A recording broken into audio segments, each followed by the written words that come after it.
What up, Fight World? It's your boy Ego. And I'm back with some more boxing. What's up? What's popping? OG Money Ryan, first person in the building. What's up? Isaiah, Fred, Diacona. You trained to look good. We trained to kick your ass. Sura 47. What's up? Strata, Spo, Reggie, Prince Savage, Compton. The gang's all here, yo.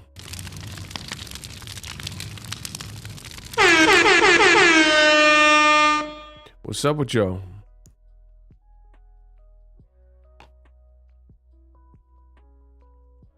Rumor has it Andy Ruiz OnlyFans is called Don't Tell My Coach. Oh, wow. Y'all with the OnlyFans. Oh, shout out to Prophet. He said he's moving to Florida. Wish him a safe trip. What part of Florida? What part of Florida are you going to? I think I've been to most parts of Florida. I've been to Palm Beach. Actually, I haven't been to Orlando. I've been to Miami. I never really went to Orlando. Prince Savage.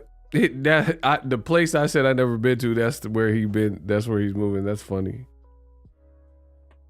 Yeah, I heard that they got a lot of stuff to do out there, like Disney World and all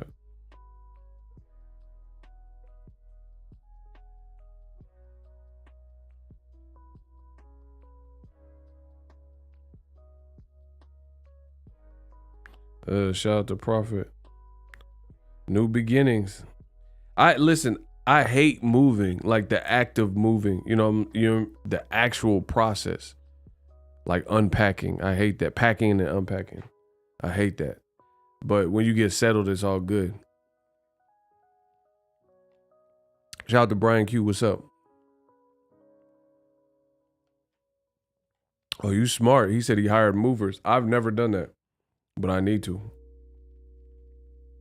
I'm definitely gonna hire movers. I need that. I definitely need that.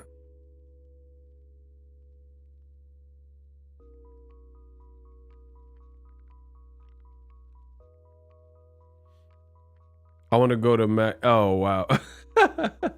Put on a Mexican almost caught me lacking. That's hella funny. Bangbros.com. Y'all nasty. Bro, this man's a fool, bro. That caught me off guard. I almost read that. He almost caught me off guard with that. Anyway, what's up? Let's do the Boxing Ego roll call, and then we will get started to the content. Man, y'all hating on Gervonta is crazy, but, you know, duty calls, so I'm just going to talk about it. Before we get started on the actual title of this video, let me know where y'all from. City, state, zip. We nasty, but Ego knows the slogan. Bangbros.com. Man, come on. Who don't know that? Everybody know that. They teach that in school. Shout out to Baltimore. We got Baltimore, soon to be Florida. Boston in the building. Minneapolis 612. See, y'all trying to cut up already. I didn't even get started on the stream. Yesterday was fun though. Chicago, Garfield Park Boxing. In the building. What's up? Tucson, Arizona in the building. Let me know where you guys are from. City, state, zip, Brooklyn. Shout out to Brooklyn. Where Brooklyn at? Where Brooklyn at? 718. I got 7 Mac 11s, about 8 38s, 9 9 10 Mac 10s. This never end. You can't touch my riches. Even if you had MTM or M350s. Biggie Small. Mobile, Alabama, Bompton, California. Rest in peace to PNB. PNB, what's the name? PNB Rock. Man, that's crazy. LA is hot right now. And not in a good way. Shout out to Baltimore. Lancaster, Texas. Dallas, Texas. New York City. Baltimore, Tucson, Arizona. 85730. Oxon Hill, Maryland. DMV, stand up. DC, I see you. Asbury Park, New Jersey. 870 to the 707. That's what I'm talking about. P&B Rock. Man, that was crazy, bro. Broad day in the Roscoe's. Crazy. Alexandria. VA, I see you. Mobile. Ego, I'm from period. Y'all already tripping. Y'all must follow me on the gram. Bro, I'm telling you, that's the Canelo man fans. Bro, the Chupapi Muñeños, they angry because Canelo got his ass beat versus Bevo, and he don't want to fight Bevo in a rematch, and he fighting Triple G, and nobody's talking about it. So they mad at me. What you mad at me for, bro? This the Canelo fans. This is the Chupapi Muñeño. Look. Let's get it.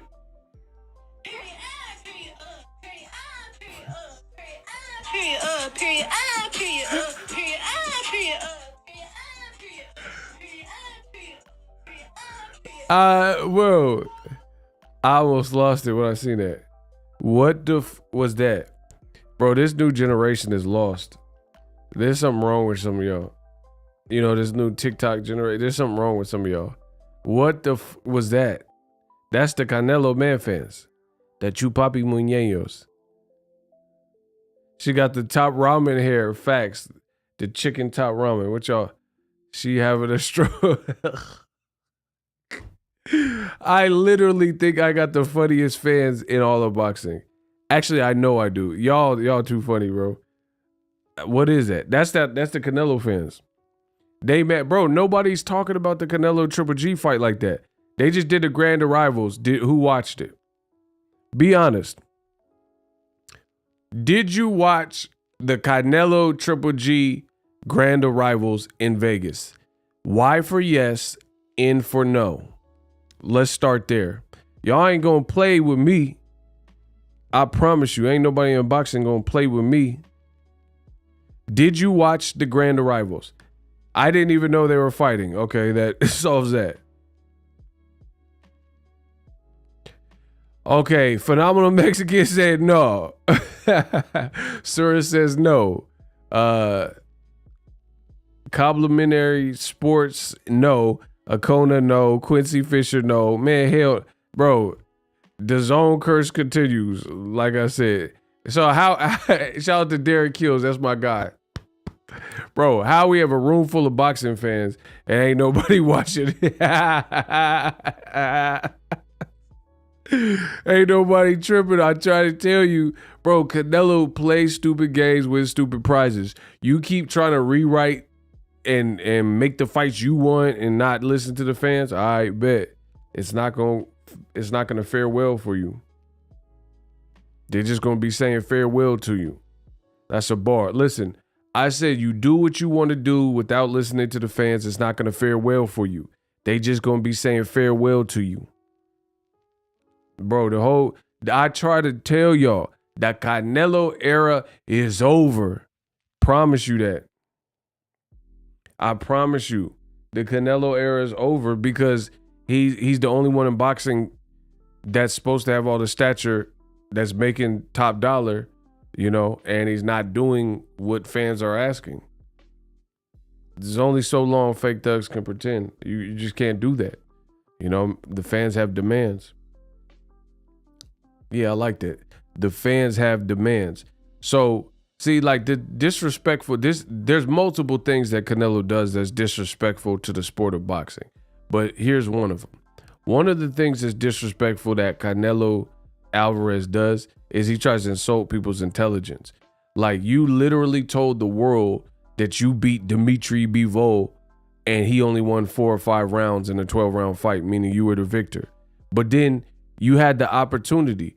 There's only a handful of fights that Canelo has had where people can honestly say that he may have lost. One was the Floyd, where he definitely lost to Mayweather.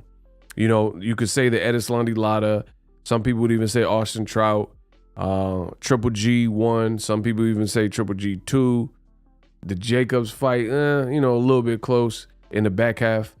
But those are primarily the fights where people thought, you know, and then you lost to Bivol. Those are the fights that people thought you could have lost or whatnot, right? So And those were spread out. Like Austin Trout, that was a while ago. Floyd, that was in 2013. So they're spread out over the course of several years. So basically what I'm saying is this. You have the awesome opportunity to show the world your character and what you are made of as a pugilist and as a prize fighter by actually, since you have certain fights that there's discrepancies against, and it's once every so many years, you finally fought somebody and met your match in recent memory, since about 2017, 18, and that's Bevel, right?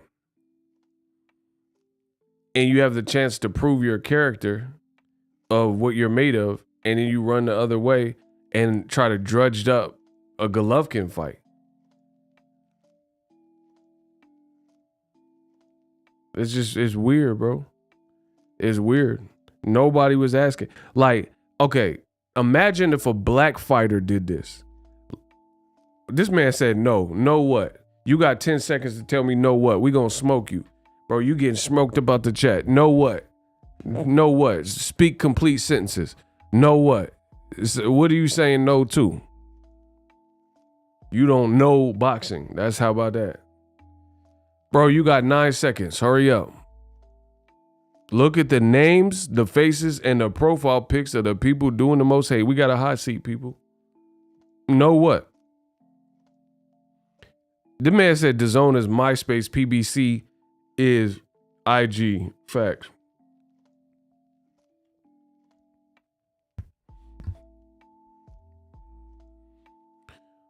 Hey, block him. He wasting time. See, that's what. I can't get no work. I be trying to have these verbal sparring sessions in a hot seat. I can't get no work. So block him. Block. Neither. He knew exactly what it was. My shooter's gonna squeeze on him. Get him out of here. See, they just come in trying to be different and deflect from what it's saying, what I'm saying or whatever, and with no explanation, just drive-by comments. But anyway, back to what I was saying. The one monkey don't stop no show.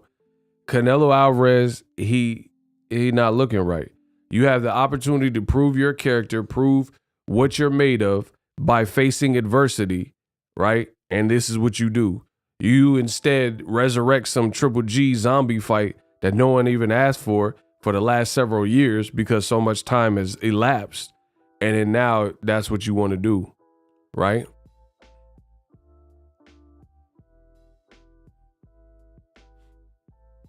The other thing is this, like I was saying, imagine if it was a black fighter. Imagine if Andre Ward beat Kovalev, because that's what the judges had. The judges said he beat him close by 1 round. Imagine if Andre Ward then said, I beat Kovalev, and then there was discrepancies, people who disagreed and thought Kovalev won. And then Dre Ward, who's biracial, black and white, but you know old media and how they get down. They identify him with black. So imagine if Andre Ward said, I'm going off to fight Chad Dawson rematch or something else that didn't need to happen. I'm going to fight anybody. Kessler part 2. People would be like, what the heck? Why are you drudging up a fight to a guy you already beat years ago and nobody was even talking about, instead of fighting the guy that you claim that you beat? But thankfully for SOG Ward, he's built different. So thankfully for Andre Ward, he don't do no craziness like that. You know what I'm saying? When there was doubts or whatever you want to call it, with concerns on if he beat Kovalev, he went back to the drawing board, same coach, slightly different strategy, kind of the same strategy from the first fight. But then he came back and he whooped Kovalev even more convincingly. So he's like, shut everybody up. And then he retired on a high note, and I can go on and on. When you're great, when you're a champion, Sugar Ray Leonard, you lose, that's okay. Roberto Duran beat him. What did Sugar Ray Leonard did? He said, okay, I don't like to lose. And then 8 months later, he fighting Roberto Duran again. People made up all these excuses on why Leonard won the second fight. Don't matter. Oh, Duran, he liked to party and he gained weight. That's his fucking fault. How's that anybody else's fault if you celebrating your victory knowing you're going to have a rematch and you gain too much weight? That's your fault. So Sugar Ray, he did his part. He made the boy no mas, and then he beat him a third time, or beat him in the third fight. Canelo Alvarez, he not built from that cloth. Like even Marquez, one of the greatest Mexican fighters to come from Mexico, you know what I mean? And when Marquez felt he was robbed versus Pacquiao, he was chasing the Pacquiao fight. Marquez even wore "I beat Pacquiao twice" shirt. He made his own shirts saying he beat Pacquiao. That's how confident that he was that he could beat Pacquiao, or that he thought he got robbed. Canelo claimed he beat Bivol, but he don't want no parts of Bivol. He even said if Bivol loses to another Mexican fighter not named Canelo in Zurdo Ramirez in the upcoming fight, then he's not going to fight Bivol. Get Canelo out of here, bro. This is not beneficial. It does nothing for the sport of boxing. This behavior. We want to see some real ish. We want to see that real ism. And this ain't it.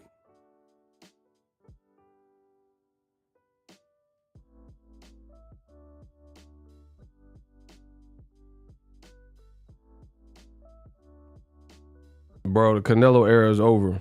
I promise you. You'll see. Like, the only way he can revive it is if he switches up what he's been doing for the last, I don't know how long, several years. So that's why I say it's over, because I don't see him switching up and starting to like rescind what he's saying about I'm not fighting a Mexican fighter. He's not going to switch up. So, you know, best of luck to him. Don't fight a Mexican fighter. And then your events are going to get drier and drier. Keep fighting white fighters from England. That's what you want to do. Good luck to that. You know, good luck to DAZN. You know, Canelo fighting nothing but European and Turkish and Eastern European fighters. Good luck. We'll see how long that works, because people ain't trying to see that. We know Canelo could beat British guys. He's beat 9-10 of them already in one-sided fights. Like, put it this way. I'ma destroy the Canelo Chupapi Muñeños. Watch this. I could destroy you just like that. Listen to this. If you look at the toughest fights Canelo Alvarez has had, name somebody that's in that list of all of his toughest fights that was European white. Canelo got 50 fights. Name one person that he fought that gave his style all the problems in the world that was European white, like from England. From England.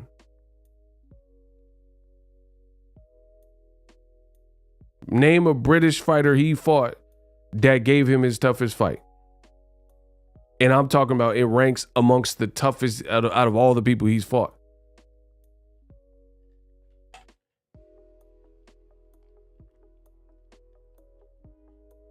Exactly. Silence. Just like I like it. Silence. Because from Billy Joe Saunders to Calum and all these dudes, it's all been the same. It's been the same one-sided beatdown. It's been fights where Canelo controlled everything. Shout out to Mr. Riviera. That's my guy. It's been the same thing. You know, he has had some problems with some Eastern European, Kazakhstan, and Russian fighters. That's Bivol. You know, he didn't look great in the Kovalev fight and then the Triple G fights. But he also waited out Triple G until Triple G's 40. Triple G will be 41 next year. You see what I'm saying? So y'all will see. Canelo, he can keep golfing and fighting Triple G. You'll see. That era is over. Because again, and my thing is this, like Jay-Z said, only so long fake thugs can pretend. There's only so long that some company or business can or will be willing to lose big money. Like the Canelo Triple G, the main event itself costs too much for what you're going to get back. Shout out to Prophet. He said, I chose to move this weekend because there's no good boxing on this weekend. Bro, that's what I'm saying.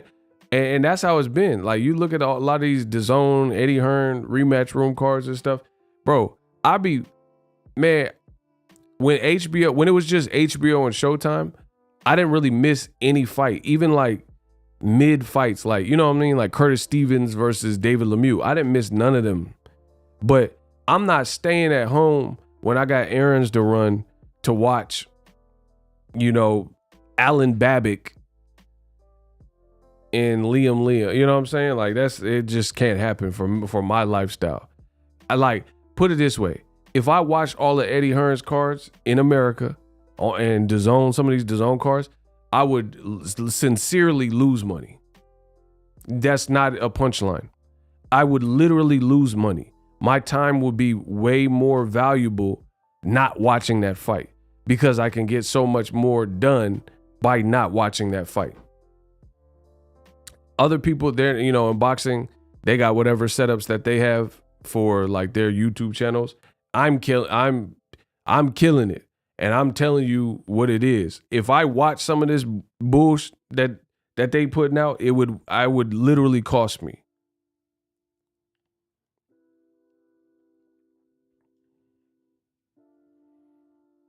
It would literally, I would be like, I might as well just burn money because it would waste my time. And that's why it's funny because Eddie Hearn always has something to say about PBC. He going in on Benavidez and Charlo. I seen some title. Bro, why are you worried about them? Why do you have a whole card this weekend, Triple G and Canelo 3, and you worried about PBC fighters? Like, how is that even your concern? You should be worried about your shit show that you got on this weekend. But you worried about Charlo. You worried about David Benavidez, two guys Canelo won't fight. Why? Bro, I'm going to say it like this and we'll get to the tank conversation. British boxing is down bad. They are down bad, bro. Your King Joshua just lost 2 in a row. And then now his trainer coming out and saying, oh, if you give us a third fight, we'll beat Usyk. Nobody's trying to hear that, bro. You had 24 rounds to figure out a smaller Usyk. You're this like big, bodacious, you know, massive puncher and all this stuff, and you can't beat a smaller Usyk. You switched trainers. You said you were going to fight and none of it worked. Whatever you were trying to do, it didn't work. Usyk convincingly beat you. Now AJ's team, they're saying that give him a third fight and he'll win. Bro, it's over. UK boxing, y'all down bad.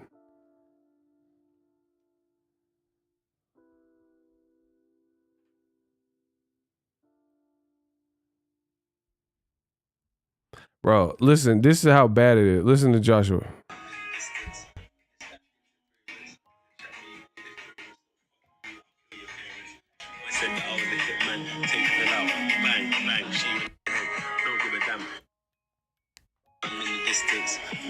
Interference. Wanna chat me, all difference. Don't fuck with me, I'll kill your parents. True boy said that I was the hitman. Take it out, bang, bang, she in the head.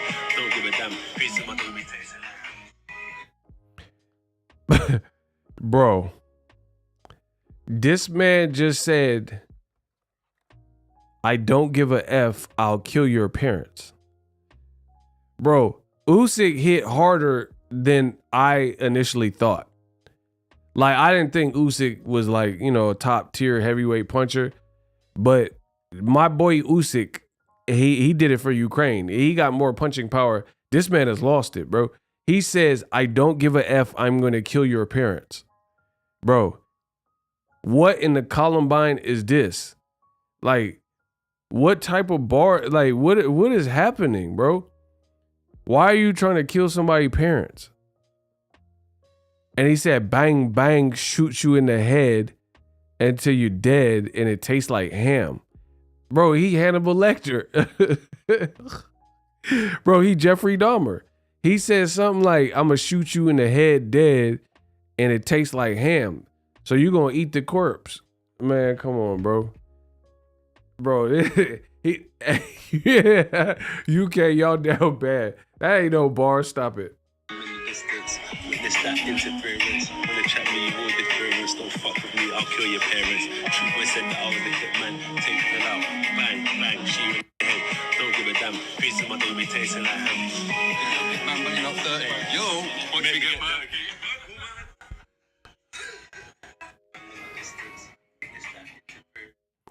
Bro, how are you at the most gangster bars and you whispering them?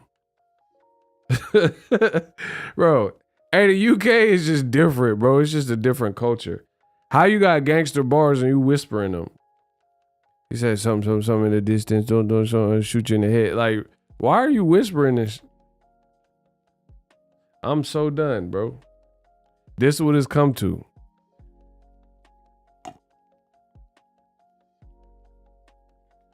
I don't know why he said. My boy said, I thought Trump was a bad loser. Yeah, Joshua, he take the cake, bro. He said he gonna kill your parents because he lost. Wow. Wow. I don't even know what to say, bro. And then when listen, y'all so fake, y'all so phony. When Deontay the Bronze Bomber Wilder from Tuscaloosa, Alabama, oh my. To this day. Bro, when Wilder to this day said that he wanted a body on his resume, y'all felt a type of way.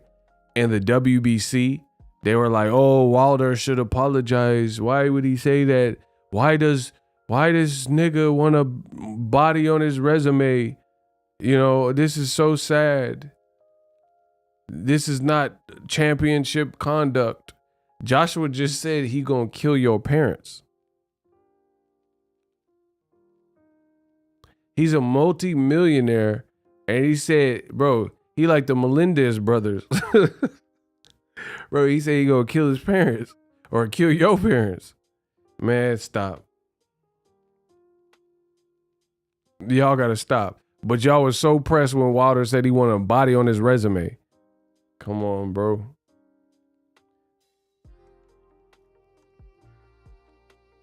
He needs psychiatry, like a psychiatrist, bro. He shouldn't fight Wilder in that condition. He tell you gonna kill your parents. And he doing it, bro. He doing this freestyle days after Queen Elizabeth II died. Why? Who? Bro, your country's supposed to be in mourning, and you talking gangster about shooting people in the head and making sure they dead, and it tastes like ham. And like, what? What are we talking about, bro?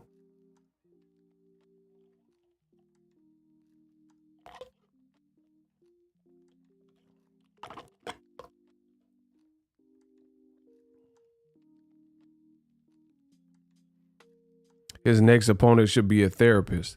Bro, and then they trying to push this fake negotiations with Tyson Fury. Tyson Fury can't come to America. Bro, the UK, just stop. It's over, bro.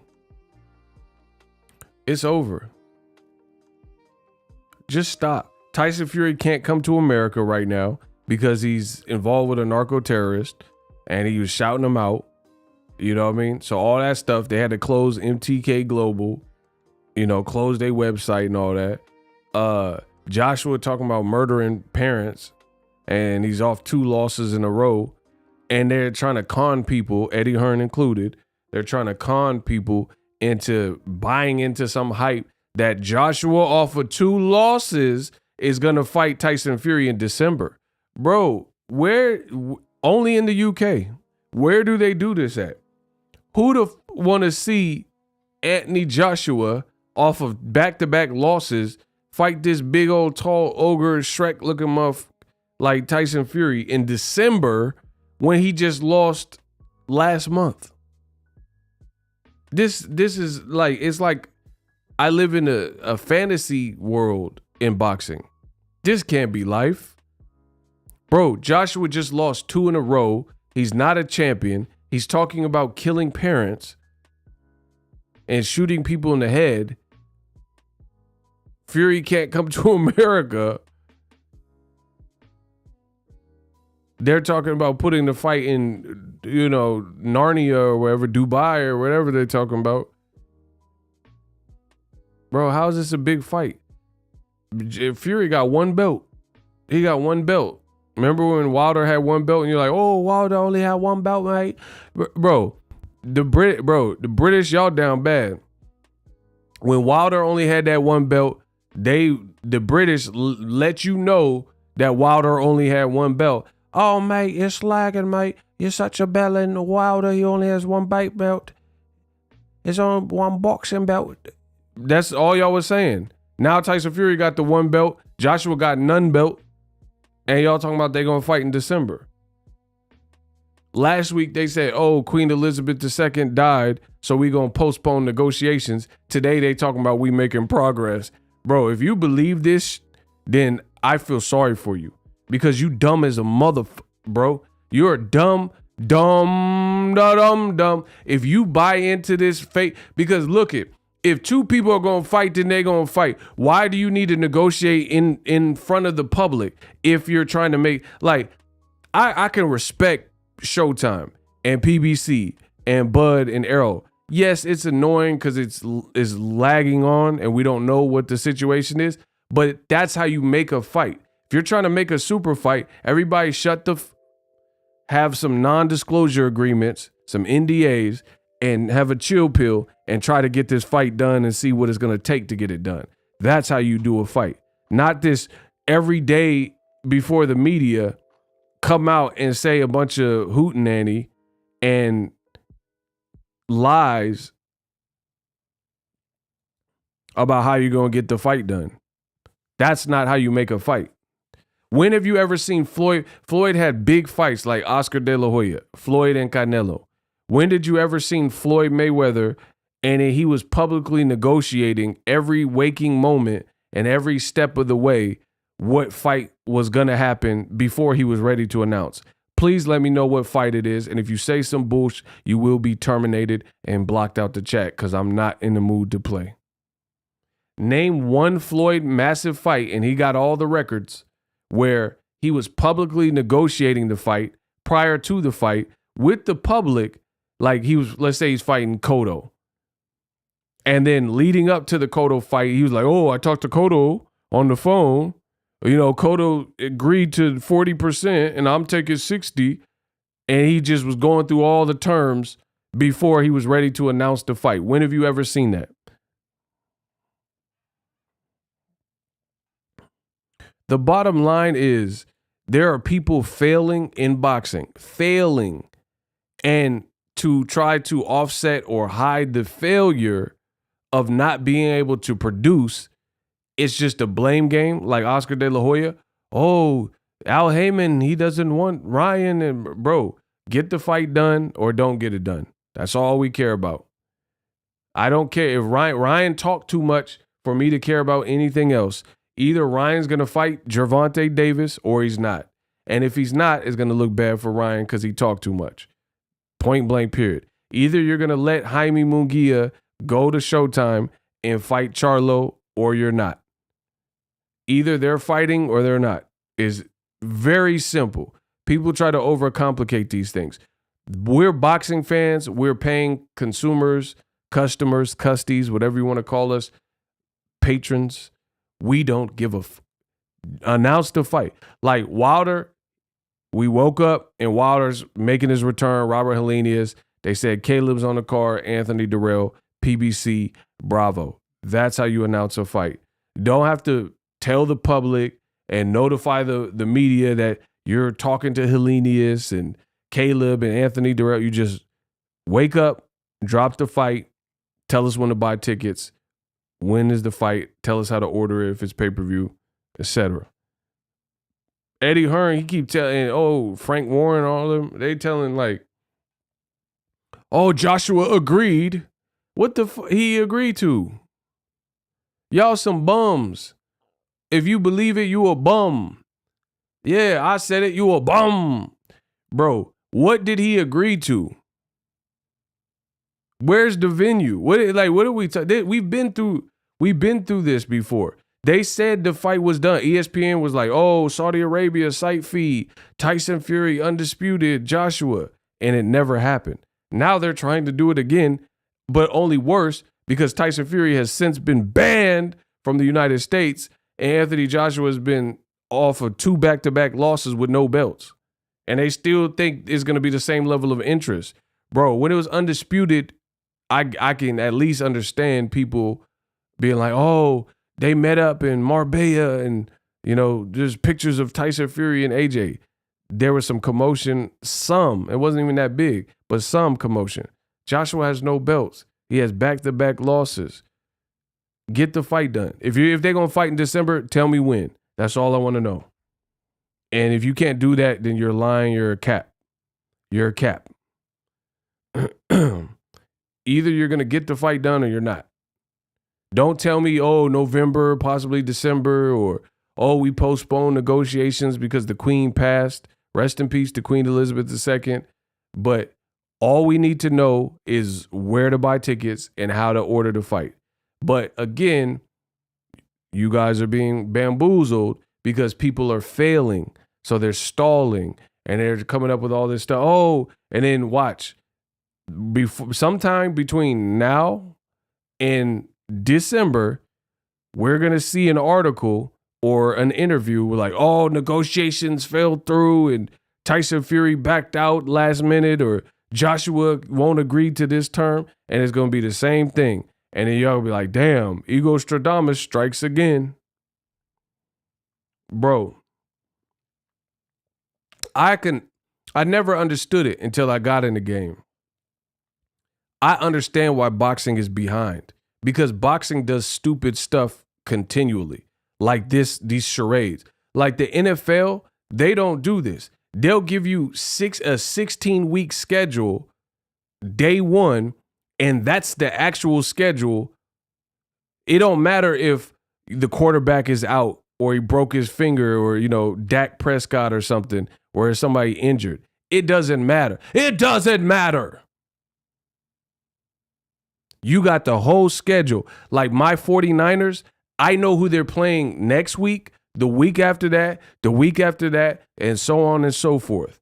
And if you're a fan of whoever, the Saints, Denver Broncos, you know when Russell Wilson is like lacing them up, you know, barring some injury, you know these things. In boxing, not so much. People will pump fake like Joshua and Fury can fight in December, and then it don't happen. Shout out to Kamal Oz. The money goes into my piggy. Corporate media trying to help Eddie Hearns sell Canelo and Bum Lovkin 3, and they're failing miserably. The vegan and impossible beef is not a real thing. Facts. Bro, I ain't heard nobody talking about Canelo Triple G like that. It's over. People are over it. You waited too long. They were both the first. There was like some of the first acts that DAZN signed, and you couldn't get them to fight when they both, like everybody and their mama thought Triple G signed to DAZN after Canelo signed to DAZN for some legendary 11-fight deal because they were going to fight each other. You waited, and you think you're going to give us this bullshit when you want to give it to us. That's not how it works, bro. People lose interest. You know what I mean? Like, imagine if you watch a movie trailer and it was like Jordan Peele's Upside Down, right? And you're like, ooh, that look good. And it just never come out. Jordan Peele's Upside Down. It don't matter how good the trailer looks. At some point, if there's no update, people will lose interest. When ain't nobody finna wait 4 years for no Jordan Peele movie when you had the trailer airing, you know what I'm saying? So at the end of the day, that's boxing. Boxing is the same way. People just move on. There's so much free entertainment. There's ways to occupy your time. Like I remember back in the day, you go to a doctor appointment, it was boring as a muff because you had to wait and read some magazines that they just had in the office. When I go to doctor's appointments now, it's nothing because I just get on my phone. You know what I'm saying? You just pull up your phone. You just get on your phone, you can watch Netflix, you can do whatever you want until it's time to go see the doctor. You know what I mean? So it's just too much free entertainment for people to be playing around with the play around. You dig? I lost plenty interest when Canelo puts limits on himself, opposite of a true champ. That's what I'm talking about. Real boxing fans know. Shout out to Passionate Puncher. Bro, all this other stuff is a gimmick. I'm the realest. I'm what counts out here in these boxing streets. You know, there's a lot of problems with boxing. All these negotiating, like even Jake Paul's not doing this, bro. Jake Paul just announced who he fighting. Man, Kamal, back me up. I know Kamal, he respect the Jake Paul, like the branding of it. You know what I'm saying? But back me up. Jake Paul, he just came, like, he tight-lipped. Not like he a YouTuber. He could have made 1,000 videos saying I'm fighting Spider Silva. I'm fighting Anderson Silva. Oh, me and Anderson Silva had a phone call. Oh, Anderson Silva did. He didn't do none of that. Respect. That's how you conduct business. Grown man stuff. No clout chasing. No Ryan Garcia. You talking about fighting Pacquiao and Tank. No Eddie Hearn where you talking about Charlo to hype your event and Benavidez. People Canelo chose not to fight. So shout out to Jake Paul. People mad at Jake Paul. Jake Paul, that's arguably his biggest and most dangerous fight. Arguably, you know, I don't know what you guys think. And he kept it tight-lipped. He didn't do like Tyson Fury and Joshua where he kept, you know, saying, I didn't know who he was fighting until a couple rumors slipped up. You know, a couple reporters got to it a little bit ahead of the story. But it wasn't like Jake Paul openly said something. You know what I mean? And that's what boxing should be like. It should really come from the fighters or the promoters when the fight is done. And we don't need or care about the negotiations. If Fury's going to fight Joshua and Joshua's off 2 losses, that's kind of questionable. But just negotiate. The fact that you're negotiating on Twitter and through interviews lets me know that it's not going to happen. I'm not holding no breath for any fight that's publicly negotiating. Because even Crawford Spence, there's things being said, but it's people, it's media, it's YouTubers, it's Twitter. They're the ones saying it. It ain't from Crawford. It ain't from Spence. It ain't from Steven Espinoza. They're saying very little. People are just making up the rest of the story. But with Fury, you have Frank Warren saying stuff. Eddie Hearn saying stuff. People who were involved, Eddie Hearn, he was like, Joshua agreed to the terms this morning. Man, stop. Man, stop. And it's really gonna get crazy because I'm gonna start a purge in boxing. I'm not playing. Bro, keep playing with me. Y'all keep playing with me. Y'all show you how much power I have. We gonna start a purge out this month. And I'm gonna start boycotting all this stupid That's why I'm gonna start doing it, bro. Like, okay, since you lie, you die. Goodbye. And I'm really gonna get on my ego belly. Since you lie, you die. If Joshua and Tyson Fury don't fight in December, like you're saying, I'm going to start boycotting all they because you're not going to just keep deceiving the public and fooling and wasting people's time and all these clickbait articles and headlines. So I'm really going to turn up the heat and start holding people. Like Joe Budden said, Velcro his tongue, hope dude stick to his word. Joey, we going to put Velcro on your tongue. Hope you stick to your word. If Tyson Fury is fighting AJ, you going to make for damn sure it happens. And if it doesn't happen, there's going to be some ramifications. There's going to be some actions.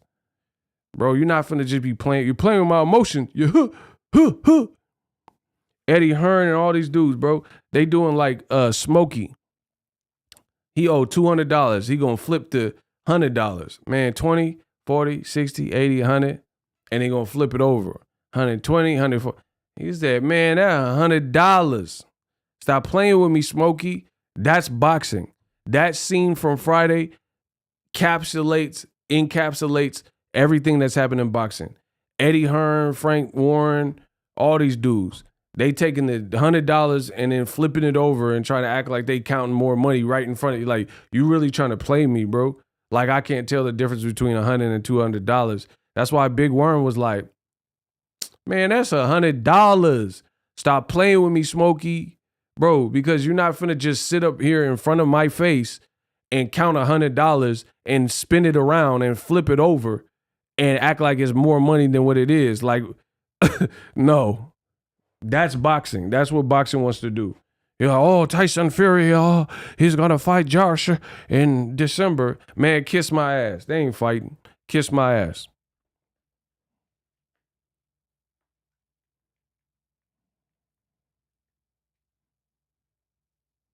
Passionate Puncher, what's up? Bro, it's lame. It's lame. People keep doing the same gimmick. Like, how many times a magician gonna do the same trick before people like, all right, that's whack. Same thing with Ryan Garcia. Bro, Ryan Garcia, every single day he calling out whoever, namely Tank, and then don't fight Tank. How long do we accept this as boxing fans? And my thing is this, I'm not even really, this is going to sound crazy. Let me get to Kamal Oz super chat. The money goes into my piggy. Kamal Oz with the $10. Y'all got to get the likes up. Stop playing with me, bro. I don't come to play around. In elementary school, I skipped recess because I ain't come to play no games. Stop playing with me, bro. Listen, I promise on everything I love, y'all gonna stop playing with me. Smash the like button. I told you in elementary school, I skipped recess because I don't play no games. Kamal Oz with the $10. Appreciate you. I don't get the Jake Paul hate. He just goes about his business and he brought interest to boxing. He's been more vocal on calling out Canelo's BS games than boxers. He also helps Puerto Rican Serrano. Do I think Bevo can beat Better Biev? It's possible. I've seen Better Biev get dropped before, so it's possible he might be able to outbox him. I don't think he stop him. But Better Biev, he a monster, so you have to stay out the way. Because I have seen Bevo, he did a stanky leg when Joe Smith Jr. hit him. Do the stanky leg. Do the stanky leg. Do the stanky. Bro, that boy Bevo hit that stanky leg when Joe Smith hit him in the last round. And then Better Bevo really ran through Joe Smith Jr. And I like Joe Smith Jr. to be honest. But he ran through him. Bro, and in the zone, they charge you $85 for $85? $40? Bro, what movie is that from? $40? Bro, they charging $85 for the Canelo Golovkin. After lying and saying pay-per-view is dead. See, y'all in boxing, all y'all do is accept. Shout out to Phenomenal Mexican. He knows movies. Let's get it. Y'all accept so many lies in boxing. It's crazy, and it really makes me wonder about your character as a human. Bro, I really start questioning the character of people when you accept. Like, I base my outlook on you based on what you accept and what you what you respect and what you accept.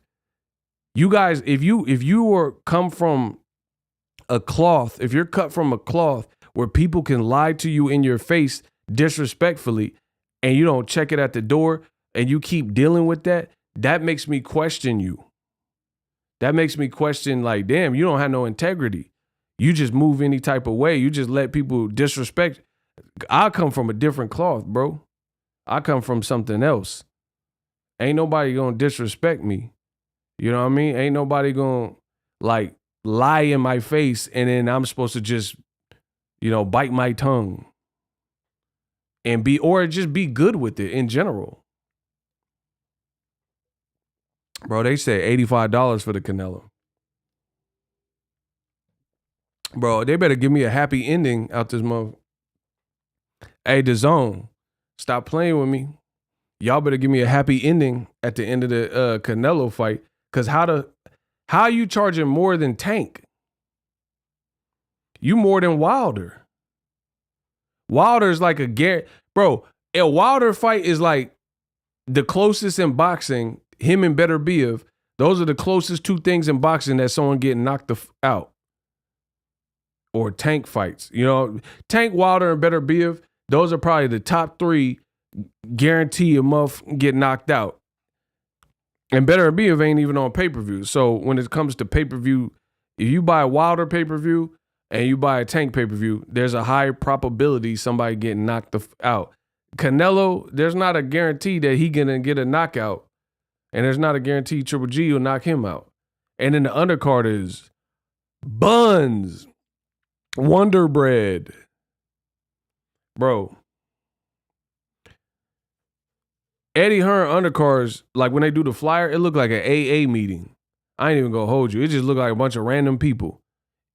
Eddie Hearn, he do these flyers with all the fighters on the whole card. It looked like a damn yearbook to a high school you didn't go to.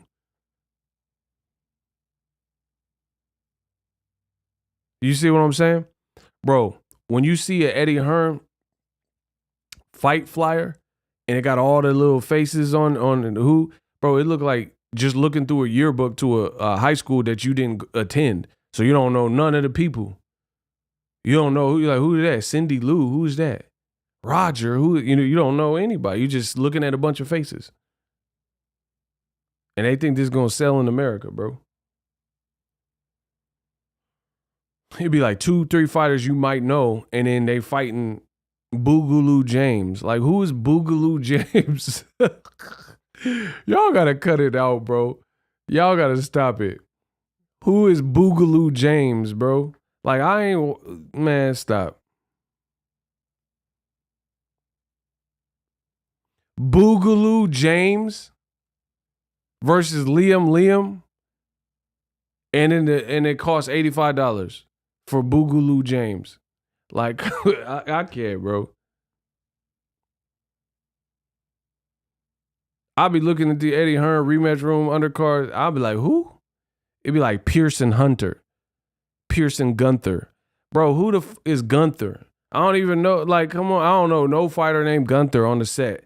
Listen, I put that on Dead Homies. On Dead Homies, I don't know one fighter named Gunther. Where did you find him?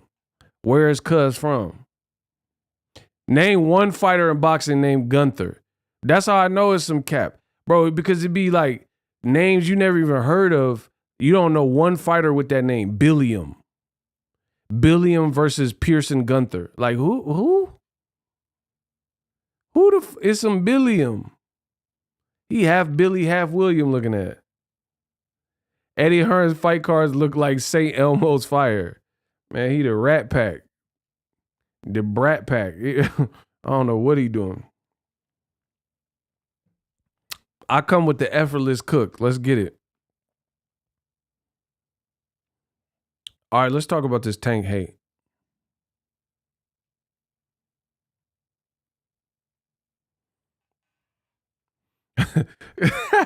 Kamal said it'd be looking like the Bad News Bears. Facts. Bro, it looked like Little Giants. Remember that football movie, Little Giants, with them kids? The kid had the little snot rocket. He had the big snot bubble. That's the undercard of Eddie Hearn fights, bro. Little Giants. The annexation of Puerto Rico. Like, man, come on, bro. And the kid with the snot rocket, with the snot bubble. And the refrigerator. Man, come on, bro. Hey, I gotta watch that. I ain't seen that movie in hella long. Yeah, they talking about the annexation of Puerto Rico. Eddie Hearn card be looking like the last of the Mohicans. But I will find you. Like, man, get this last of the Mohican ass card up out of here. Hey, Kamal, stop, bro. Kamal said, salute your sorts. Eddie went to Camp Anawata. I can't. The man said the Rocketeer. I ain't heard that movie in a minute. Y'all better stop. Y'all better stop. Eddie Hearn be finding fighters off TikTok. He be finding people off TikTok. So anyway, let's get to the Tank stuff. Y'all be hating on Tank so crazy. And it's so funny because I'm about to cook y'all. Listen, There's a lot of good fighters at 135. In fact, I like all the guys at 135, you know, the big name people. But bar none, from 130 to 140, Tank is the biggest dude. Y'all seem to have such a problem with what the facts are and what Leonard Ellerby said in the video I made. Leonard Ellerby basically said Tank earns more revenue in a single fight than all these dudes have made in their entire careers. What's the problem with that? Why do y'all care that he said that if it's the truth? See, I never feel a type of way to the truth. If something is the truth, why would I feel pressed about it? Why would I be aggy or agitated by it? Unless you can't handle the truth. That's the only thing I can understand. Why does that make people feel a type of way? Tank is lit. Tank is there's nobody. I'm not saying there's not good fighters. There is nobody making the waves that Tank is making from 130 to 140. If you disagree, tell me who. And you're going to look stupid. I'm waiting. Tell me who is, in that regard, is generating the same looks and waves as Tank Davis from 130 to 140. Don't tell me some heavyweight or welterweights. From 130 to 140, tell me who. And again, I never said name a good fighter. We could do that all day. Shakur, Keyshawn Davis, Devin. You know, there's a ton of great fighters. Frank Martin I like, you know what I mean? They hate seeing a black man as the A side. Let's get it. Facts.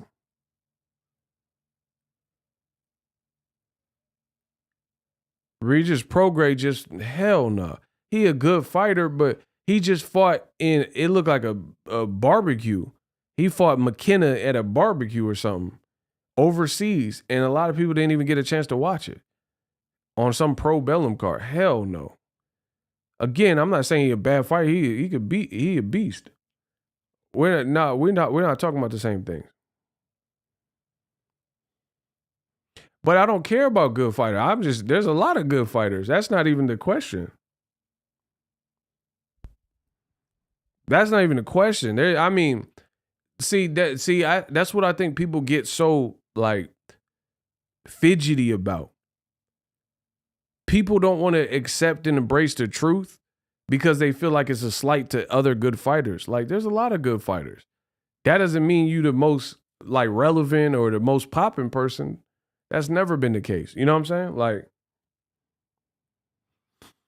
all I know is Tank, the wave is lit. I could think of like damn near double digits of people that are calling out Tank Davis, mentioning him. You only get that when you popping like that. You know what I'm saying? Like, how many people are calling out Ryan Garcia?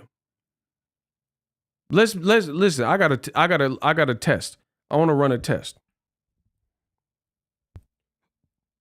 How many people are actively calling out Ryan Garcia frequently?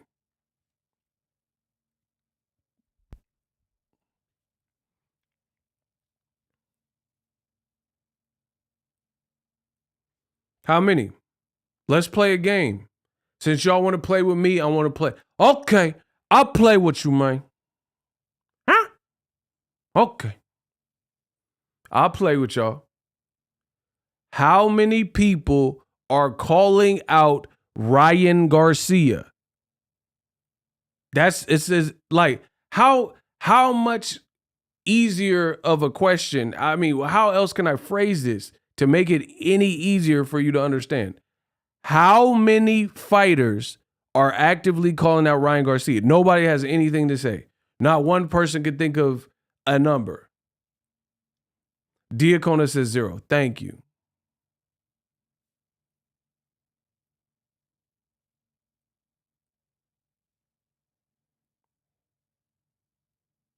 Who? Ryan's supposed to be so popular, but who's really calling him out?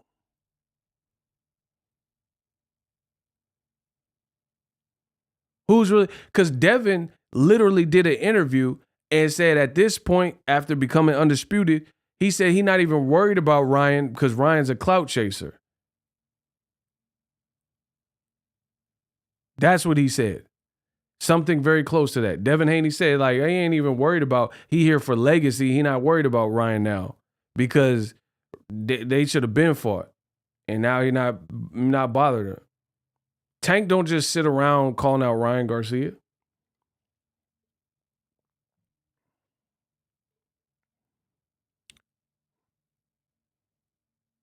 So Ryan, they say Ryan's so popular. Why is Mr. So Popular not really even being called out? No one's even really mentioning him.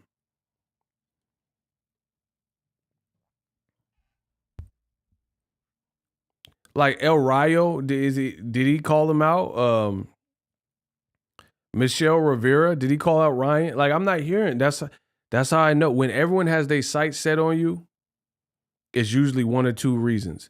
Either they think it's sweet, and Tank is like a 90% knockout ratio, so we know they don't think he's sweet. But like Paulie Malignaggi, when he was a champion at welterweight, they thought that was easy work, comparatively speaking. So everybody was calling out Paulie Malignaggi. So if you're a paper champion, people will call you out. Or if you that dude.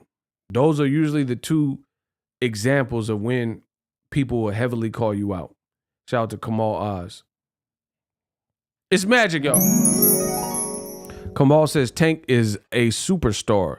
Brought out Madonna. It's a bad look for Haney to say Tank is ducking. We all know he is locked into a 3-fight top-ranked deal. Aram said the plan was 2 Kambosos fight, then Lomachenko. I'm glad Kamal brought that up. He got me right back on track. Listen, I respect all these young fighters in that weight class, but what Kamal Oz is saying is absolutely true. The narratives that I'm seeing and like Tank ducking Devin, bro, it sounds foolish. I don't care how much you like Devin. I don't care how much you like Tank. Right is right, wrong is wrong. It sounds foolish. People are like, oh, Tank's being babied and all this stuff. Bro, Devin Haney was one fight ago was being ridiculed by old media for being an email champion. So he just got to a point where people, and not everyone, but more people are giving him some respect. So they tried to, both black fighters, Devin Haney and Tank Davis, old media tried to denigrate their brands. Devin Haney, like I said, maybe got a little bit more love shown after becoming undisputed. But the whole notion of him ducking, and I'm not even talking about Devin specifically because he's a fighter. Fighters going to say whatever. Fighters want to fight and prove themselves. I get it. So I'm talking about the fans. I'm talking about the media, people who are spinning this and like really pushing this notion that Tank is ducking. How are you ducking a person who has an announced fight? Like, come on, bro. What part of the game is that? How does this even work? How does this work where you have an announced fight and you're ducking somebody? Not only that, you're, like Kamal said, you're in a locked contract. You have a rematch clause. And then when I brought that up, I seen idiots, they were like, oh, Devin will just drop the belts. Bro, I know y'all want to defeat me. I know y'all want to be better than me, but not this time, Utah. It won't happen. That is the most imbecilic thing that I've ever heard. You're telling me that Devin Haney should drop his undisputed belts. So he had to go through all that to get the belts, to get a chance at the belts. And you're saying he should just get rid of them to fight Tank. That's what y'all telling me. See, that's how you could tell people are reaching when it starts. We have to start coming up with all this other stuff. Like, oh, Devin, he needed, bro, he did all this to get undisputed. And then now he and is complaining that hasn't been respected as undisputed. Like he's not been put on pound for pound list. So he drops all the belts. What sense does that make?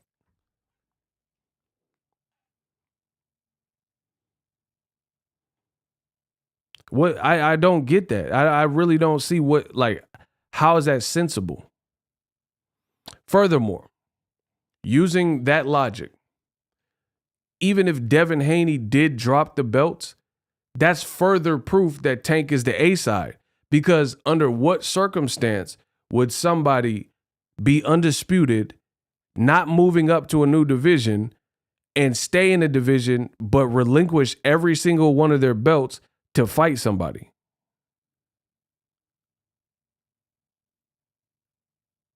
That doesn't even make sense.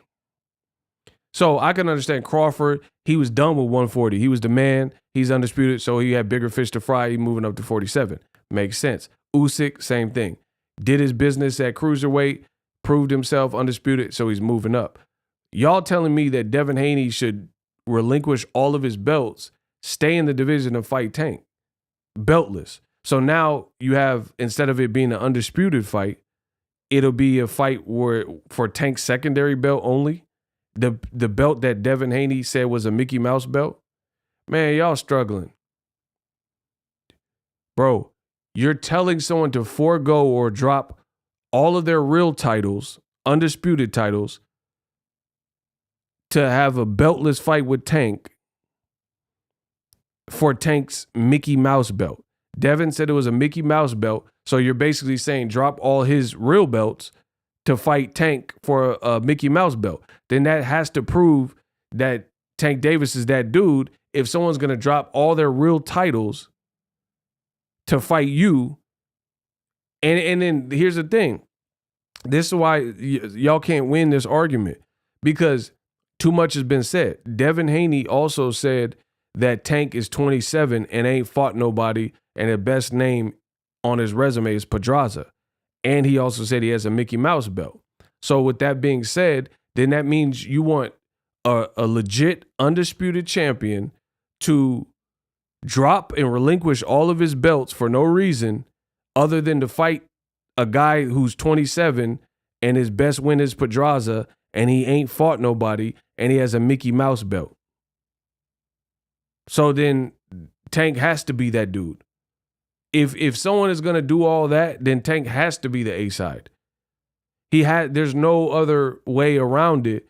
He must be the A side if you're willing to, if you're saying he's pushing 30, 27, has no names on his resume, you know, his best name is Pedraza, which was at 130 several years ago, and he has a Mickey Mouse belt, but then you want to fight him for no belts because you had to relinquish your belt because you had a rematch clause with George Kambosos.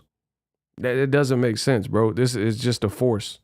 And it's like I used to do puzzles when I was a kid. And then sometimes you have a piece that looks like it's the piece that fits in, and then you could try to force fit it, but it's really not the piece that goes there. Otherwise, it would just connect and set right in. You know what I'm saying? So you need to keep searching for the right piece. I know y'all want to pin the tail on the donkey and say that Tank is a buster and he's ducking and all that, but the piece don't fit. The piece don't fit. You guys are trying to force fit it to match this narrative or whatever. Again, like, it don't make sense to say he ain't fought nobody. His resume is suspect. His Pedraza's best name, Mickey Mouse belt, but then you're willing to drop all of your real hardware to fight him. How does that make sense? Let me know in the comment section.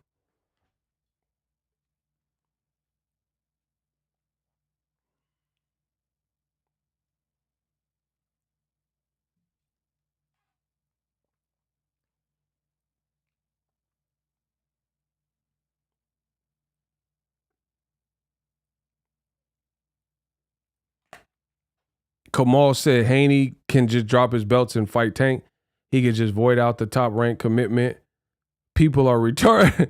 See, that's what I'm saying. And like Bob Arum already said that they trying to line up that Lomachenko business for the winner of Kambosos Haney. So not only is there a rematch clause, there's also plans to the company that you did the deal with. They already have plans in motion. Like, how come Bob Arum didn't say, oh, I want Kambosos Haney winner to fight Tank because he ain't fought nobody and he got a Mickey Mouse belt? Arum didn't say that. Arum said he wanted the winner to match Lomachenko. And Lomachenko, ahead of the Jermaine Ortiz fight, just had a quote, and he said he want to be undisputed. So the stars are already aligning for Top Rank to try to keep the belt in-house and try to match the Haney Cambosos winner with Lomachenko. Not an outsider from PBC who's dangerous for anybody named Gervonta Davis. And see, like, that's what I'm saying. Like, aside from all the other idiotic stuff that me and Kamal Oz effing cooked y'all with, the other thing is this. I don't care what the fighters want. I really don't. Because majority of the fighters are not in a Floyd Mayweather position where they can make shake. You know what I mean? Like, where it's just anything they want goes. Most fighters are not in that position.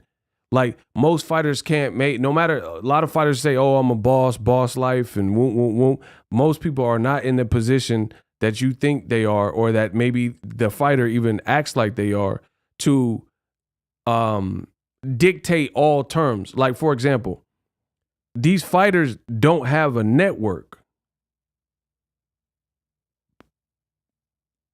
So that right there lets you know that there's moving parts outside of what the fighter wants. Does ESPN want to risk losing the belt to a PBC guy? That's a whole different conversation. You see what I'm saying? It's not as easy as 1, 2, 3. Oh, Tank Devin, make the fight. Shut up. Like, no, that's not how it works. What does the network want? And moreover, what does Top Rank want? Would Top Rank want to match Devin Haney with Tank Davis? And Tank Davis is undefeated. Devin Haney's undefeated. Tank, most people would say he has more power, of course, right? So just based on the fact that Tank can knock him out at any given round, he's going to be dangerous as long as he doesn't get stopped. You see what I'm saying? He's going to be dangerous. So then you would be running the risk of potentially, and I don't know who wins the fight, Devin Haney or Tank. Anthony Peterson said with confidence that he feels Tank Davis would beat Devin Haney. That was his opinion. And he said he sparred Devin, he sparred Tank, and that was his opinion from a man that's been in the ring with both. Me, I don't know, because I don't even bother wasting brain cells or time to give fight predictions to things that I don't think are going to happen. That's just a waste of my time. So I don't really care unless it's an actual thing. Then I'll do my research and homework if I don't have like a preconceived notion on who wins. But anyway, that being said, that would be a huge risk for Top Rank to potentially, just run the risk of Tank winning, and then now PBC got a undisputed guy who was already popping, and if he beats Devin Haney, then he has all the belts. And according to Anthony Peterson, he says he would favor Tank Davis. So is that what Bob Arum wants? Or would Bob Arum, a businessman for the last several decades, want to match George Kambosos and Devin Haney winner, the rematch winner, with Lomachenko Ortiz winner, so the money and the belts stay within the organization?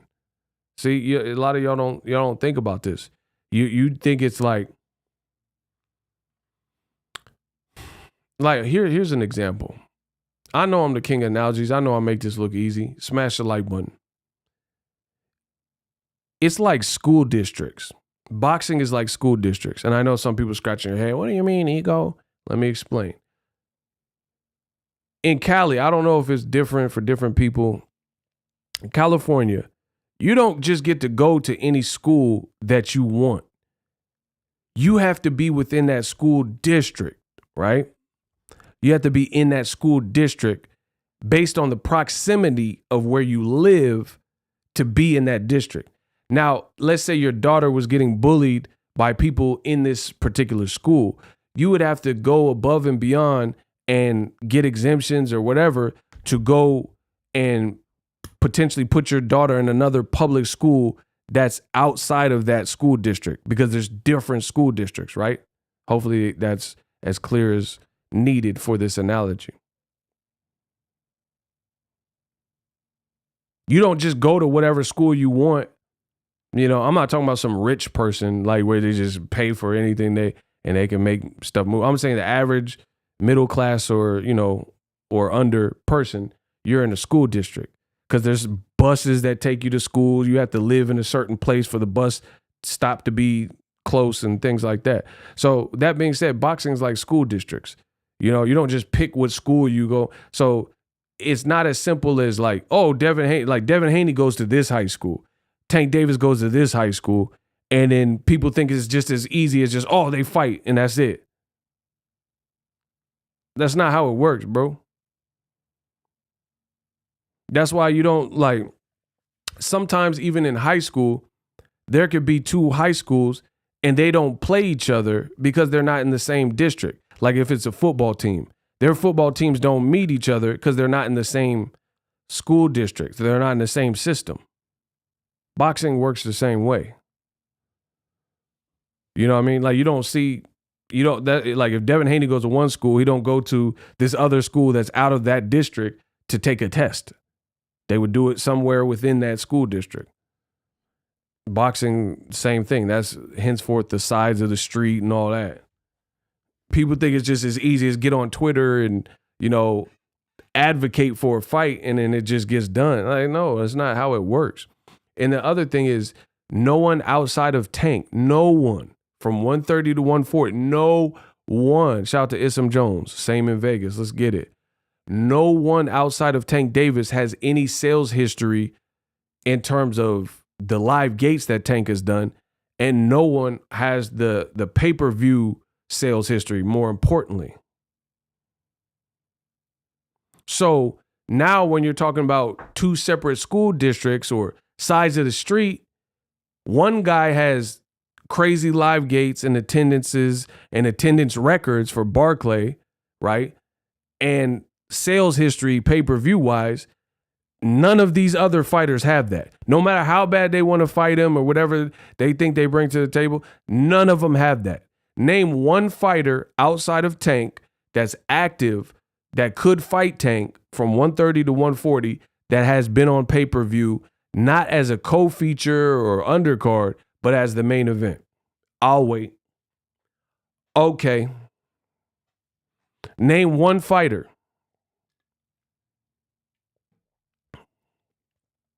One fighter that's a reasonable fight that you want to see Tank fight under 140 and 130 to 140 where the person has been on pay-per-view as the main event. Ryan Garcia? Has he ever been on pay-per-view? Like real pay-per-view in America. Not like, Canadian pay-per-view or some goofy DAZN. Devin Haney, has he been on pay-per-view yet?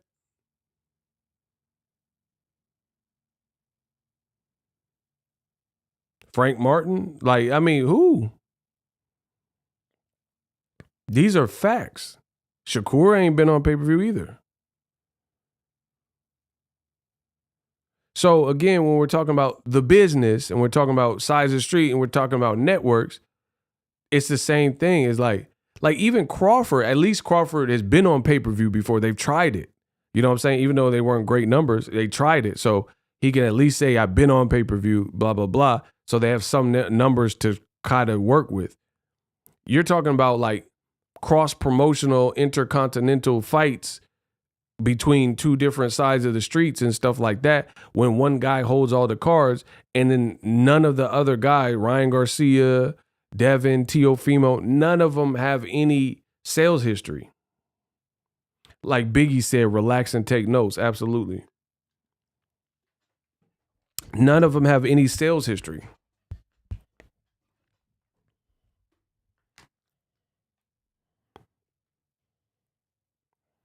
In fact, I would have to say this, bro. You would have to take multiple fighters to equate to one Tank. What Tank's doing. Does that make sense? Like Devin's undisputed. No, none of the other dudes, including Tank, have been undisputed. So that's one, metric for Devin. But then in terms of attendance, let's say Ryan Garcia's probably had more butts in the seat, but then he hasn't been a champion. So you would have to take the undisputed belts of Devin Haney, Teofimo's Lomachenko fight, and Ryan Garcia's ability to, have a social media following and put butts in the seat and probably have like some 12,000 people in the building kind of deal. You have to put all these guys together to equate to what Tank is doing by himself. That's the reality. There's a lot of good fighters. Like Keyshawn David, he's never been on pay-per-view though. He hasn't even fought like the better name, the bigger names at this point. He's like fresh out the Olympics kind of deal. Him and Torres, they haven't really fought the people. So again, I understand people want to fight him as a fighter perspective, but it just doesn't work like that. You don't just call out it's just like Jaron Ennis. Like Jaron Ennis, he want to fight top guys, but he has to just keep working to get a Keith Thurman, to get an Errol Spence, to get Crawford. It's how it's always been in boxing.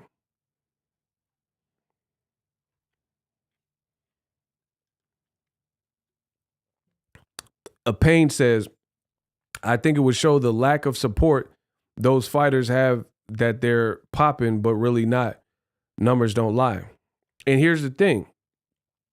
This is all business. I'm just destroying y'all with business 101. None of the other fighters, 130, 140, outside of Tank, have sales history from a pay-per-view perspective.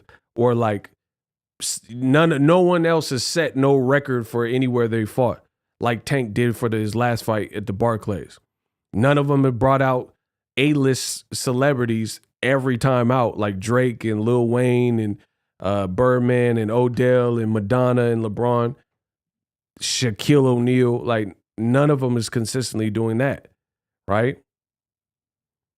Every time they fight is like big A-list celebrities. So with all this business stuff that I'm talking about is you got to understand, people keep talking about, I know what I'm saying is not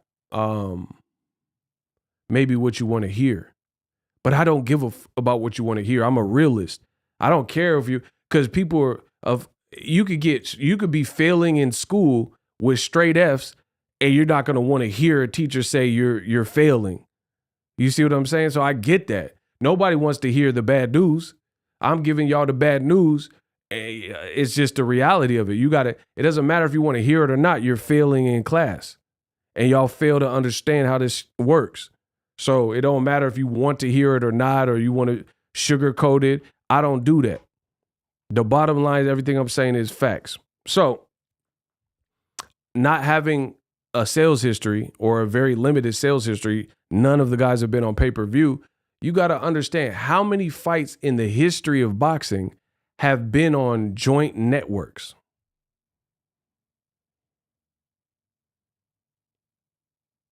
How many? How many fights have involved multiple major networks like HBO and Showtime, like ESPN and Fox, that kind of thing? How many fights? Anybody, give me a number.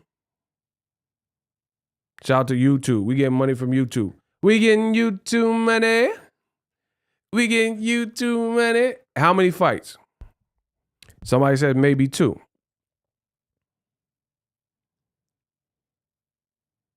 Anybody else? Smash the like button. Let's go.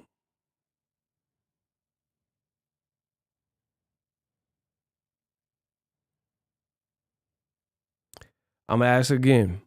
How many fights have involved 2 major networks that work together in boxing to give you that boxing match on pay-per-view?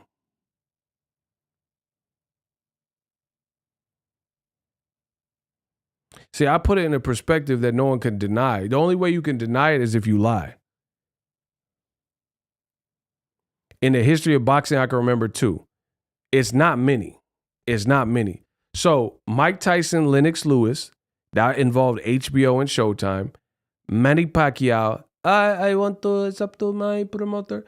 And Floyd Mayweather, easy work, I ain't got to worry about. That's number 2.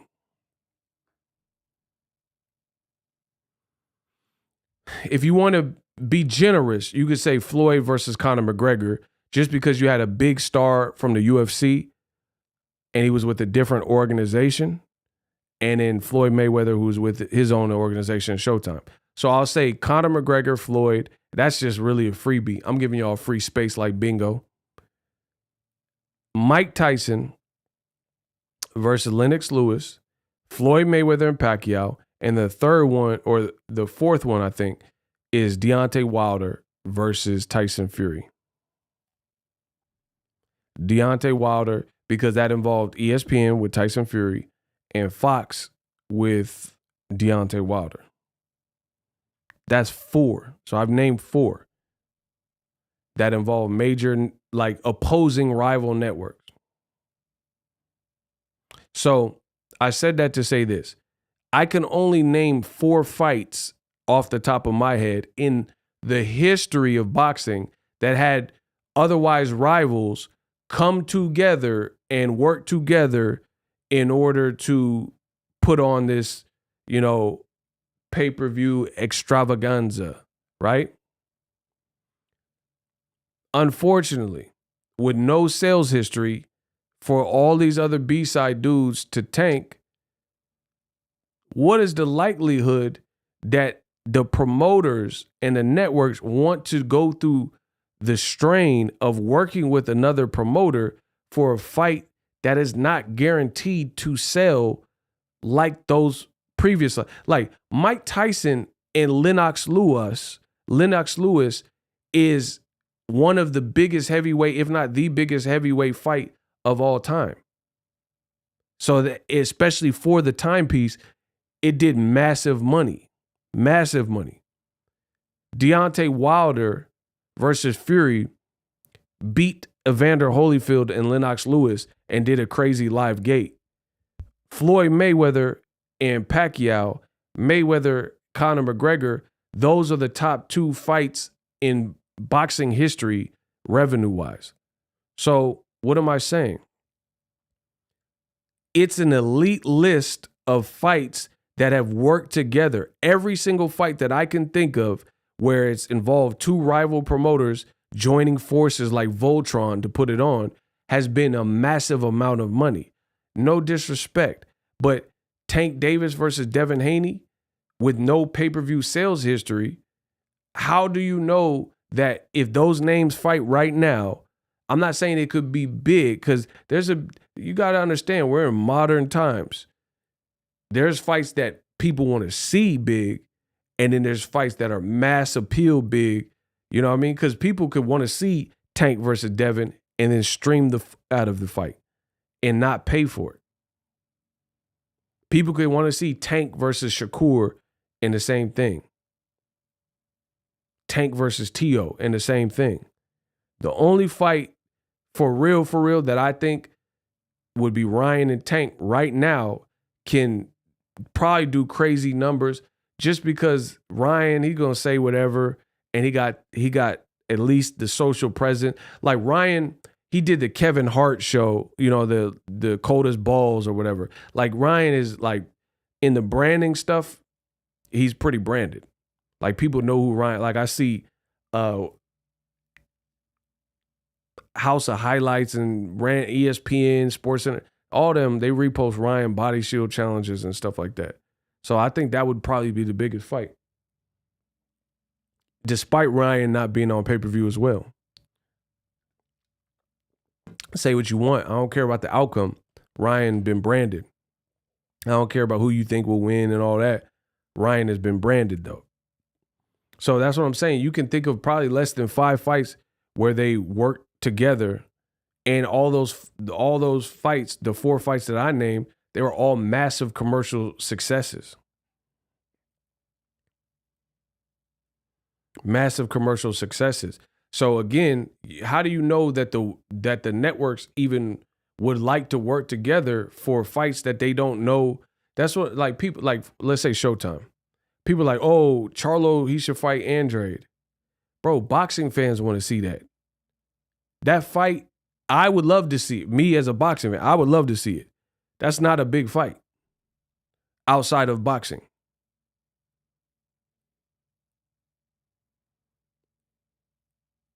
You got to understand that. You have to understand it's like two different levels. You got boxing hardcores. We want to see dope fights. I get it. Like, even Ward Kovalev, I think they kind of expected that fight to do more numbers. And that was like one of the best boxing fights that could have been made that year. Doesn't always translate to like commercial success.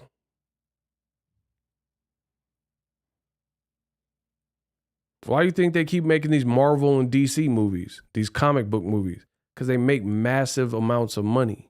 That's why. It takes a lot of money to make them, the CGI and all that, but they make a lot of money as well.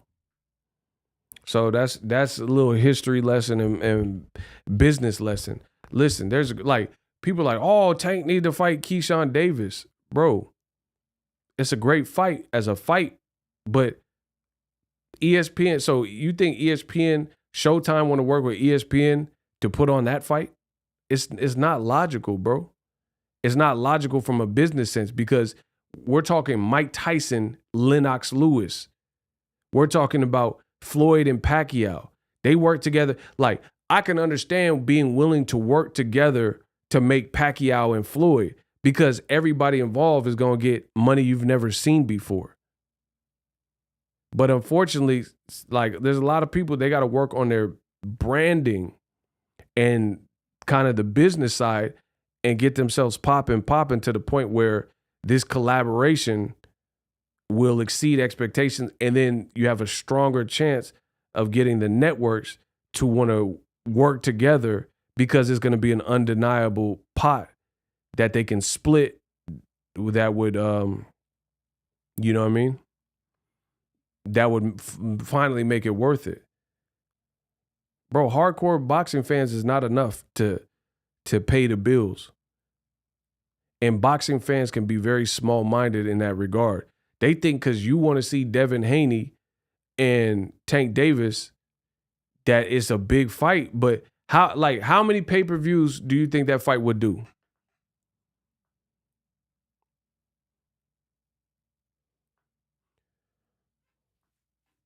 How many pay-per-views would it do?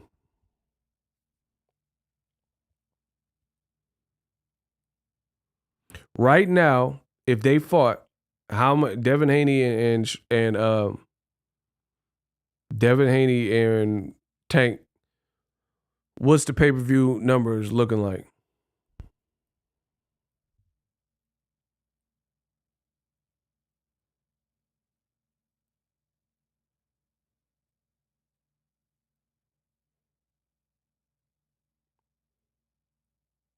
Somebody said 475,000, 400,000.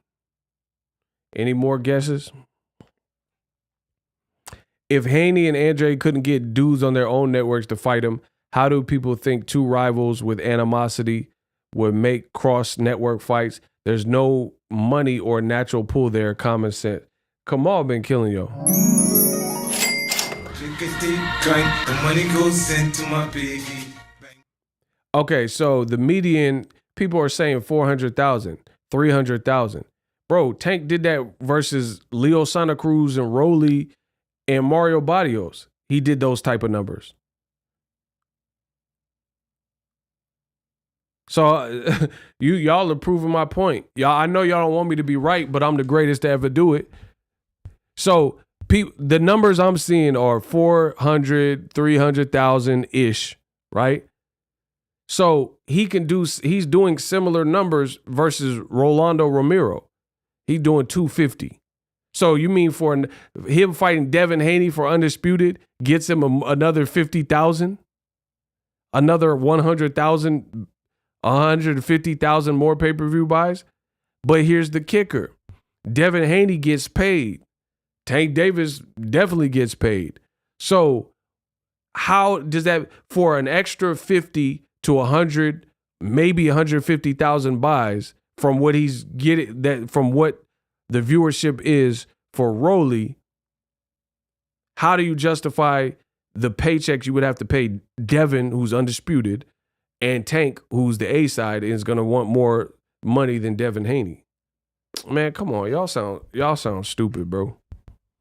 That's what I'm saying. Like right now, the business that's not really adding up, because you have to pay Devin Haney. They say he made like $5 million or something crazy, $5 million, whatever he got, versus Kambosos.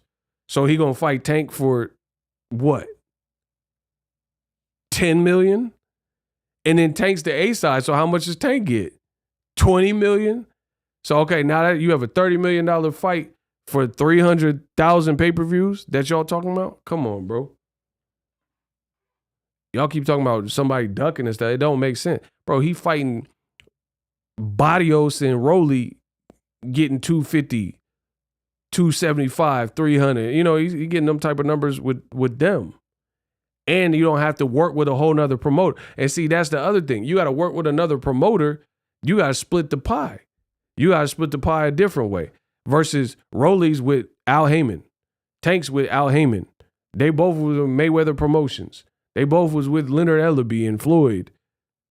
And you don't have to split it with ESPN or whoever, Devin Haney promotion or whoever. Come on, bro. I know y'all got to see this. I've illustrated it in an amazing way. So that's what I'm saying. Like, my advice, if you really want to see the fights, is like they have to generate the demand for it. Like, get your brand up, get your bars up. Everybody get your bars up. Like, for example, like I said, nobody's been on pay-per-view. Nobody. So they have nothing to even contend or suggest on paper of what they can bring to the table in that revenue stream.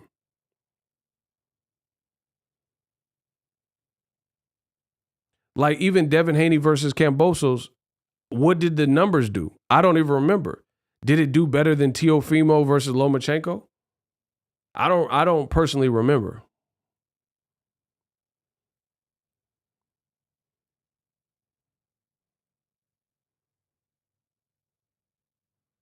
I don't think it did that way. I don't remember personally, but my thing is this, the fact that I don't remember is not necessarily a great sign, because if it was a skyrocketed number, I'm pretty sure I'll probably remember.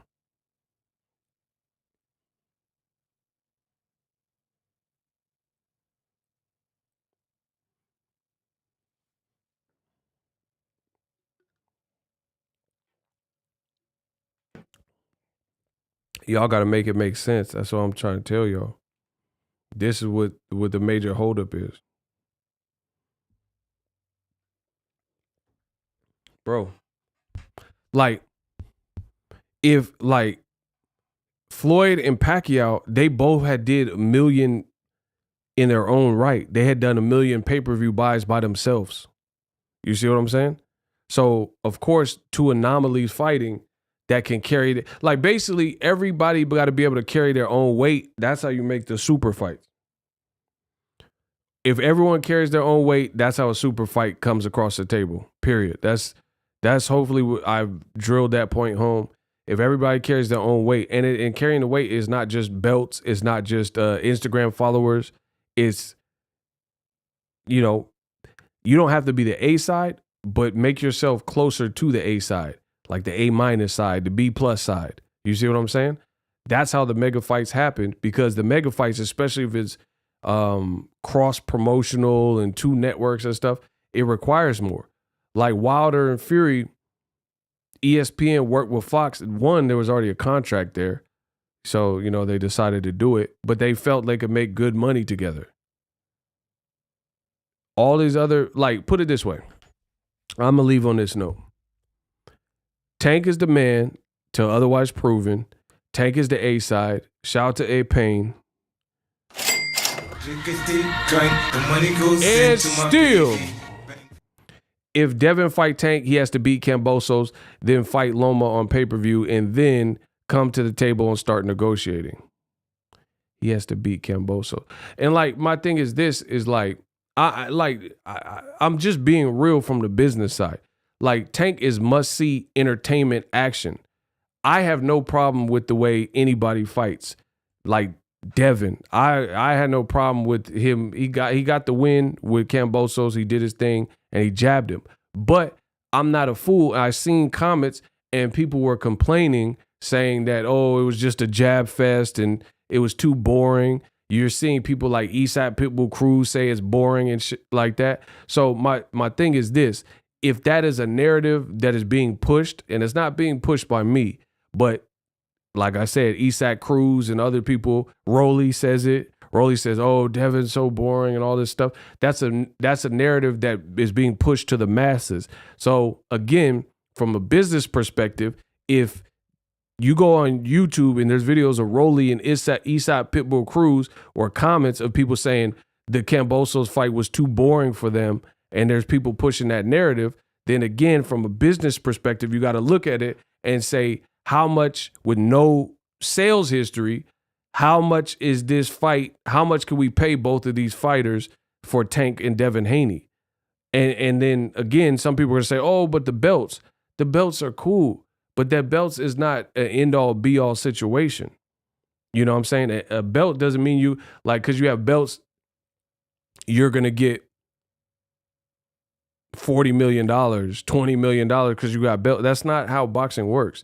Because Dimitri Bivol had a belt at 175. Canelo has no belt, but Dimitri Bivol, he didn't get paid more than Canelo to fight Canelo. Again, this is the business. This is a boxing.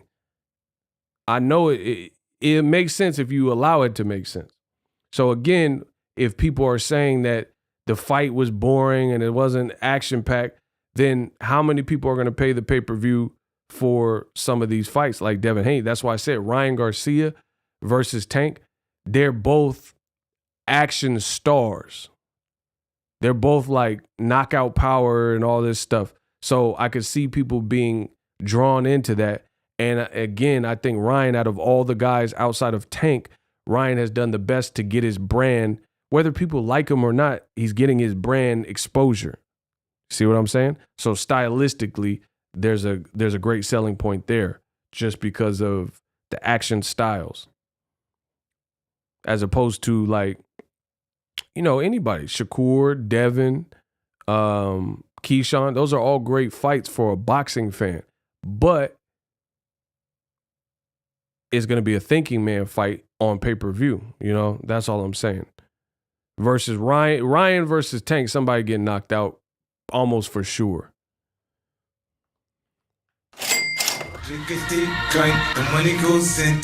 Kamal Oz with the 10. He said the other thing is if we don't know if these B-sides bring in a different demographic to Tank or Arrow. That's a great point from Kamal. Bro, Kamal Oz is bodying y'all. We know they sell, but others are unknown.